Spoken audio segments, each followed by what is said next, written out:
So in the first 10 years of struggle, normally how many hours you normally used to work every day on an average? On an average, well, you'd probably be sort of in the office at maybe 7 o'clock in the morning, and you'd be lucky if you got out at 5, 6, 7 at night. You know, sometimes, not every day. It depends on what the demand was, what you were doing. We did. With the UK, we had the Commonwealth, as you know, and with the Commonwealth, we had Canada, and we got a nice big order from Canada. And that was our first sort of big orders that were going to Canada before we got into America. And I know we had to meet certain deadlines because of shipping dates. So sometimes we're working quite late to get the boxes ready to ship on the next day. And which was quite, on one occasion, we got to America and they dropped the box into the water. It fell off the ship or what they were doing. So it was an urgent call from America. We need you to repeat that. So those occasions you'd work late. I don't think time was ever, you didn't leave the factory when the bell went, that was it.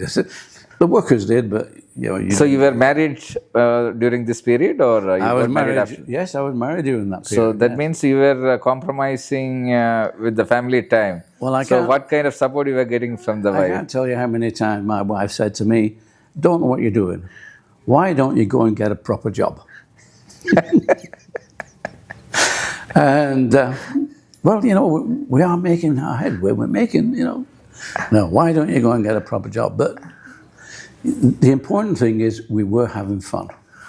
We were enjoying it. Okay. And if we hadn't been enjoying it, I think we probably would have given up and done something else. But we enjoyed it. It was fun. There was lots of things going right, lots of things going wrong. And we had to change our name. That was the first problem we got. 4 years into our business, Adidas wrote a letter because we had 2 stripes on the side of the shoe and a T-bar. And they said the 2 stripes and a T-bar infringed the 3 stripes. And it didn't take long. We looked at it and thought, oh, what should we do? We'd already changed our name. Well, okay, change the silhouette. So we did. We changed it to what you see now, which is the Vector. Mm. And what we learned from that, we learned that challenges are opportunities. Challenges, don't think of them as being something bad, and that's an opportunity because it means you can look at something else. There's a reason why these things come up. So they became, so every time we had a challenge, whatever it was, okay, what do we do? And we thought that as an opportunity. Change your thinking, do something else. So we were enjoying that. And that challenge, we used to enjoy those challenges, whatever they were. So we were enjoying that period. And it was just a matter of time to get into America. But when we got into America, well, that brought its challenges as well, because we had a small factory. I said Paul Fireman's first order, 20,000 pairs. For our small factory, that was 6 months' work. That was no good. We thought, well, if we do get a 5-star, we're going to need to do something about this. So I'd already seen people who were agents for a Korean company, and I already had a friend who was at Bata. You'll probably know Bata. Mm. Bata are the biggest shoe company still in the world, and they made street shoes. And I had a friend there who said, look, if you get 5 stars, you get going, we'll make some shoes for you. Which they did. Unfortunately, it didn't work very well. So that was another problem we had to overcome. But the advantage of that was that they gave us a credit line. And so giving us a credit line, we hadn't spent the money. So we could do whatever. And it meant that Paul Fireman in America, if he got a faulty shoe coming back, he could just replace it. And it's a fairly longish story as to what was going wrong with Bata. But they didn't make shoes the same way we made shoes. And what they did, instead of taking our shoe and changing their methods, they changed the shoe and made it more like a Bata shoe than a Reebok shoe. And essentially that was like almost a disaster that killed us. So what was your objective, to fight with Adidas or Nike or with Bata? What was your strategy? With Nike. Okay, so you know that they are established, they got a better market, Yeah. they got money, everything, and you are going to fight with them. So, what was the strategy and what kind of planning you did for that one? I don't think we had a strategy to fight with anybody.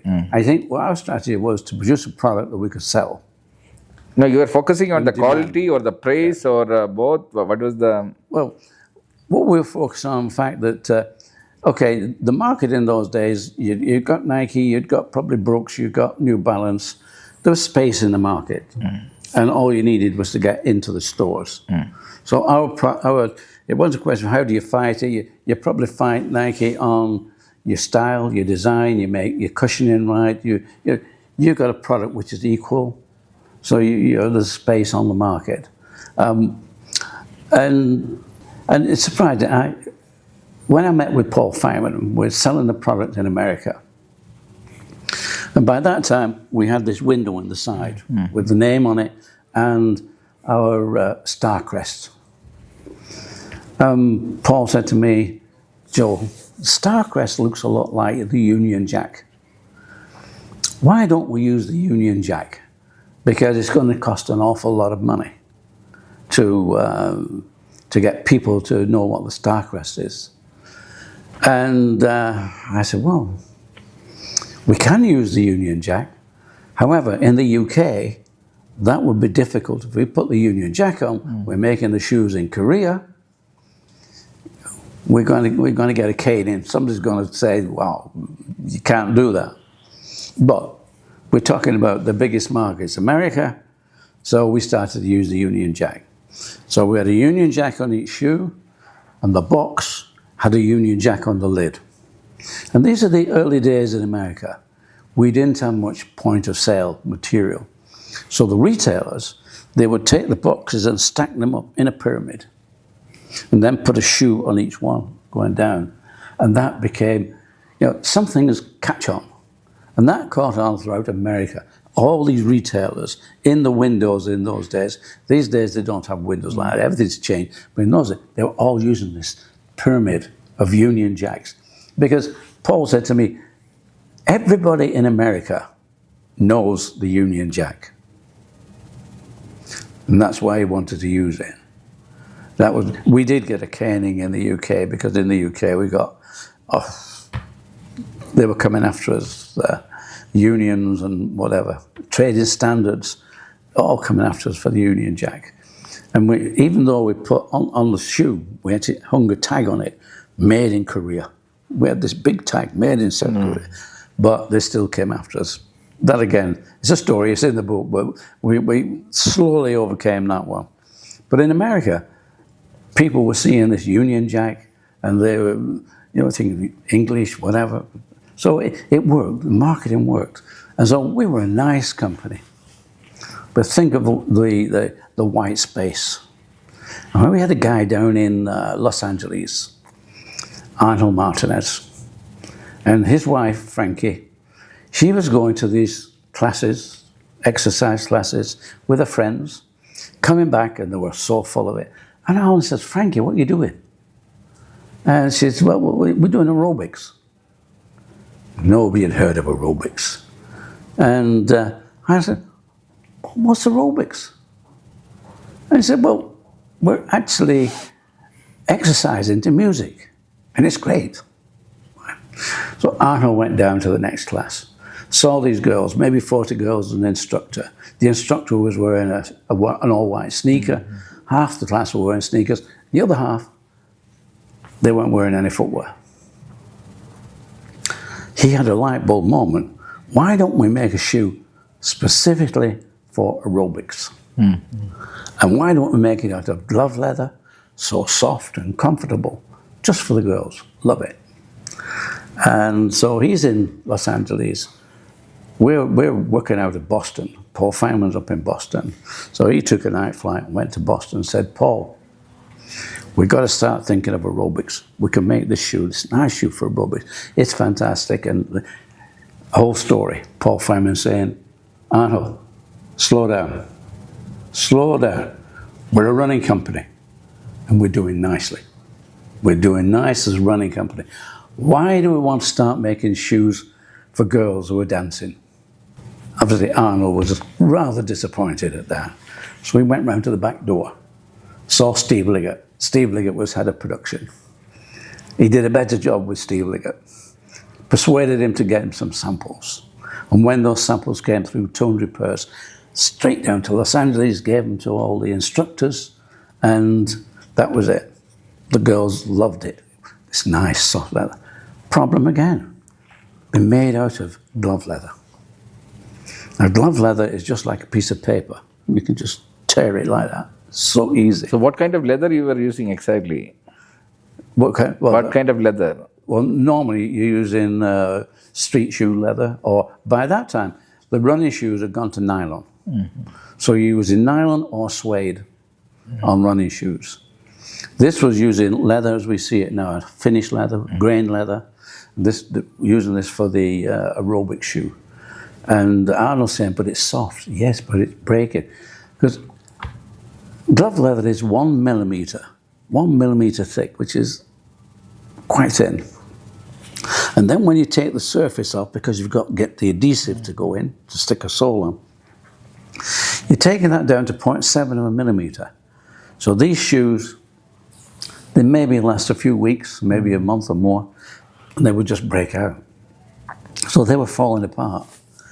Fortunately, we're in Los Angeles, we're in America. The girls didn't care. They loved the shoes that much, they went out and bought another pair. Of course, had it been anywhere else, Reebok would have been dead. That would have been it. We'd have died at that moment of time. But no, we did eventually cure the problem. First of all, they started to stick nylon to the leather to give it more strength. But once we put nylon to it, you lost the capacity that it normally has, which is breathing. Leather breathes, stick nylon to it, stop breathing. So what did they do?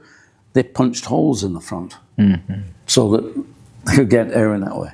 Which, I'm a shoemaker. I would have never gone that route. And I'll tell you a different story about that. But I would have never gone that route. But this is where marketing was, we're making a shoe, we're making it soft, and we're making it feel like a glove. So why don't you use glove leather? That was the theory behind it, and very good. And the other big thing about aerobics for Reebok was that we made the shoe specifically for women, in women's sizes, on a woman's last. It wasn't for men.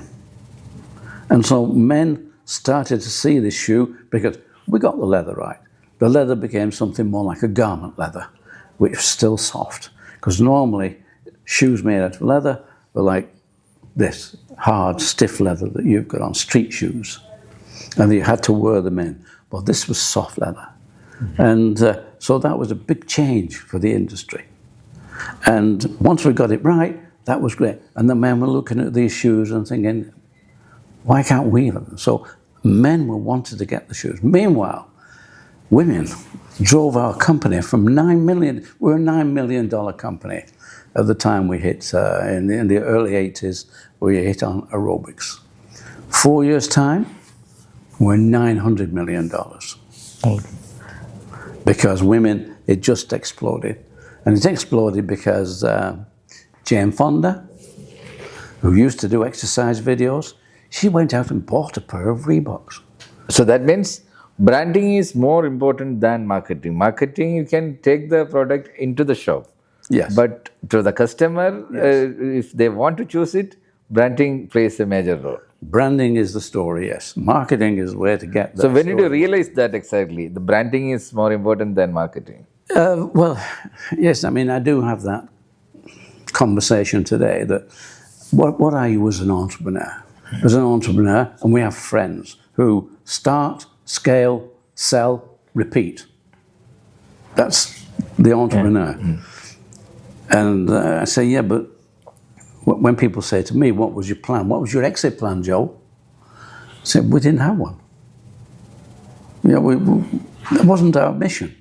Our mission was to build a brand. And that's the difference. The entrepreneur makes money. He takes an idea, expands it, and sells it. The entrepreneur does that. So who was your mentor in this one? Because did you go to any management school, or you learned yourself, or you had a mentor to give more importance for this branding? No, in those days we had to learn it as we went. Yeah, we were learning it as we were going. And I mean, today there are so many management, so many mentoring. We are mentoring people now, and it does help. But what helps these days, we have people, and if we like them, and they're doing the right things, we join them. And what we've found is that if they use, well, my board, I've got Joe Foster, the founder of Reebok. Oh, that opens doors. But we still need a very bright person to go through that door. But we do open doors. So it helps. You know, what our mentoring is more of, yes, we like you, you're doing the right things, we'll be on your board. We'll be a non-exec or whatever it is. So that's the mentoring. But in our early days, no, we didn't mentor, but we had a lot of friends. And you talk to a friend and you'd say, how do we handle this? How do we handle that? But life has changed. You know, life has changed so much. I mean, in our days, again, because of writing the book, and I'll come to the book later, because of writing the book, the universities picked up on this. And I wrote it because, well, I'll tell you that story now.